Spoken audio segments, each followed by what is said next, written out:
Welcome into Factfinder Investigates. I'm Dylan Domingue. For months, our investigators have received complaints from people who ordered furniture from two different furniture stores in Hutchinson, but that furniture never arrived, and attempts to get their money back have also been unsuccessful, even years after paying for it.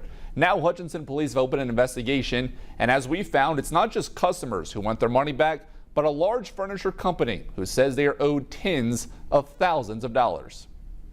To be out $7 grand. That's a lot of money and nothing to show for it. 2 years and counting. That's how long Dave and Yvonne Sawyer have waited for their new furniture that they bought from the sleep shop and its owner, Kevin Rule. We were trying to debate on the massage chair or a hot tub, and we decided on the massage chair. The price tag for that massage chair? $7,000. The Sawyers signed a contract, and these receipts show they paid the chair off after a year.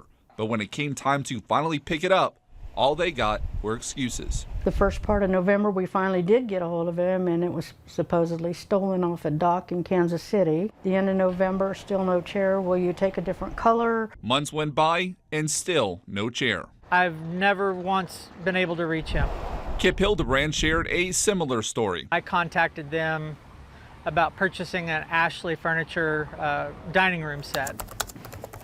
He bought the set back in February from the Furniture and Mattress Clearance Center, also owned by Kevin Rule. I put $1,600 on my credit card. But when Kip called to check the status of his furniture, he was told it wouldn't be available for a few more weeks. He says he wanted a direct answer, so he drove to the store, only to find signs on the front door that said the store was closed. The final time I went down there was still a sign on the door that said this business remains closed, and most of the furniture that you could have previously seen in the windows was gone. Between February and June, both stores owned by Kevin Rule and Hutchinson closed their physical locations, leaving customers still without their furniture. But Factfinder found other examples that showed it is more than just furniture that was owed. In this lawsuit filed last month against the sleep shop and its owner, Kevin Rule, the company Ashley Furniture says they are owed more than $43,000 for the sleep shop, failing to pay for goods or merchandise that was provided to the store. Court records also show last September, Kevin wrote 3 checks to Ashley Furniture, but each check was bounced back due to insufficient funds. I mean, I just hope that he doesn't ever show his face anywhere around here. The Sawyers say after a long back and forth, a massage chair would be useful. But instead, they are still without that chair and have not gotten a refund for their $7,000. We had to do quite a bit to make sure we had the payments, and to do that and then be out, it's a shock. Now, the Sawyers did file a complaint with Hutchinson Police. The police department telling me they are looking into 3 different complaints made against Kevin Rule and the sleep shop. Kevin did respond back to us after our story aired, saying they are working with a few customers on their orders as more deliveries go out. However, he didn't say specifically if the customers we spoke with will get their furniture that they ordered.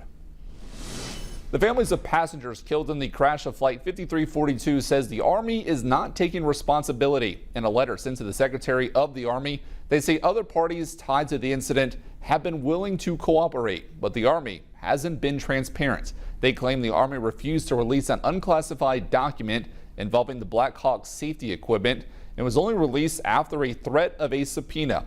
The NTSB found the equipment was not transmitting in the helicopter when that crash occurred. The Montgomery County Sheriff's Office is asking for the public's help getting information on a case of animal cruelty. Now, we do want to warn you, the following image might be disturbing to some. In a social media post, the Montgomery County Sheriff Ron Wade says Wednesday night, deputies responded to a scene where 5 dogs have been, quote, brutally shot and left to die, discarded like trash, their lifeless bodies lying in the open for all to see. Along with the post, a photo showing that location, which was northwest of Liberty, Kansas, and the 5 dogs. Something Sheriff Wade says may be the worst animal cruelty case he's ever seen. Out of my 30-plus years, this is probably one of my worst cruelty to animals I've seen happen so far. It's really sad. It's depressing. It's heartbreaking to see that somebody could do this to an animal. You know what I'm saying? So. And if you have any information that could lead to the identification of any suspect or suspects responsible, please contact the Montgomery County Sheriff's Office at 620-330-1037. 1000. The city of Salina is taking bids to remove this. It's a huge log jam on the Smoky Hill River. The log jam was pushed up the river channel in mid-June after 6 to 8 inches of rain fell in that area. Investigator Gabriela Hernandez went to Salina and spoke with the city and why some experts are saying it will take up to $500,000 to get that cleaned up. Well, we do think it's probably going to cost around $500,000, to take on this project. $500,000. That's the estimate the city of Salina is receiving as they work to remove a large logjam near Billburg Park. Interim city manager Wood says this is something they haven't dealt with before. I mean, at this point, they're saying that they think there's about 500 truckloads of limbs, and then trying to figure out, okay, once we pull it out of the river, where do we take it to? Do we chip it up on site? Do we chip it somewhere later? Do we, what are we going to do with it once we have it out of the river?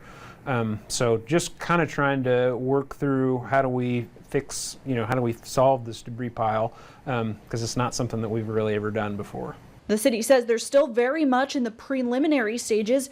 Adding funding to solve the issue is slim because the logjam is not causing issues for the infrastructure.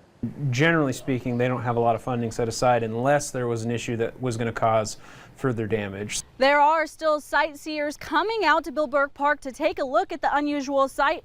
And some people I talked to say they think the $500,000 is worth it. I think $500,000 is a good bid.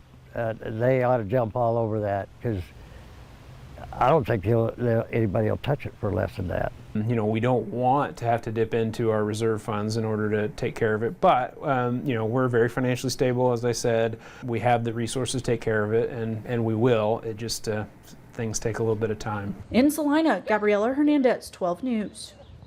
And while the city does continue to find a solution for that log jam, they continue to urge people not to climb on the logs out of safety concerns. Well, still to come, a man's family blaming hospital staffing for his unattended death in an emergency room. Coming up, we investigate a projected nationwide nursing shortage.